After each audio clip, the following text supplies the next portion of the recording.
Hi, I'm Eric Meyer from the Oxford Internet Institute at the University of Oxford. Well, I think the main thrust of my talk was about the changing nature of computational approaches to research across the disciplines. So a bit about the driving forces in the physical sciences that have certainly made a lot of progress, but also in the humanities, the social sciences, and even the arts, how there's different approaches that are adapted and modified, that it's not just taking what you're given by technology, but adapting it to your own purposes and finding new research questions that you're able to ask with different kinds of technologies, and giving a number of examples of that I thought was probably what I was trying to get over during the talk. So we've got a number of research projects, both mine and my colleagues. Our newest one is about big data that's got funding from the Alfred P. Sloan Foundation, and this is a project looking at the ways that big data, which is in the news and it's in the media and it's in marketing speak, how big data is finding its way into the hands of social scientists, and how they're able to then get the data, get the tools they need to use that data, and get the skills that they need to work with that data. And then what it means, whether the data is public or private or open or closed. You know, can they get access to, say, closed private data held by corporations?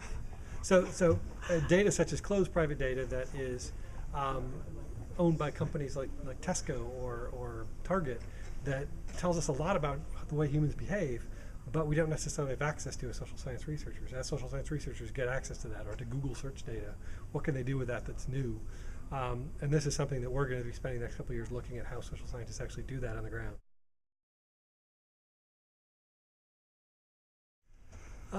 For me, digital methods, I don't tend to be a purist on this. I take a very pluralist view of methods in general.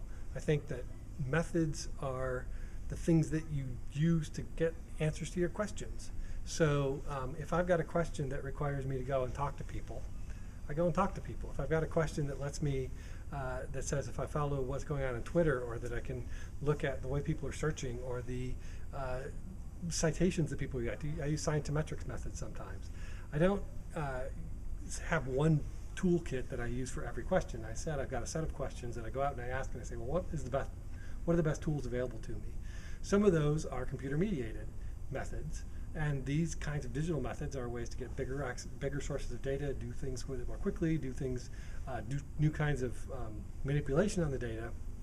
But it's whatever I need to answer that question. So digital methods are whatever you want them to be, is sort of the bad answer, I guess. But I think that it's the most inclusive answer, rather than saying only this is digital methods and these other things that you're doing that involve computers, those aren't digital because those aren't pure. I'm not a purist. I think that whatever people need to answer their questions, if they've got the right tools and they can show that they've used them properly, that's all good.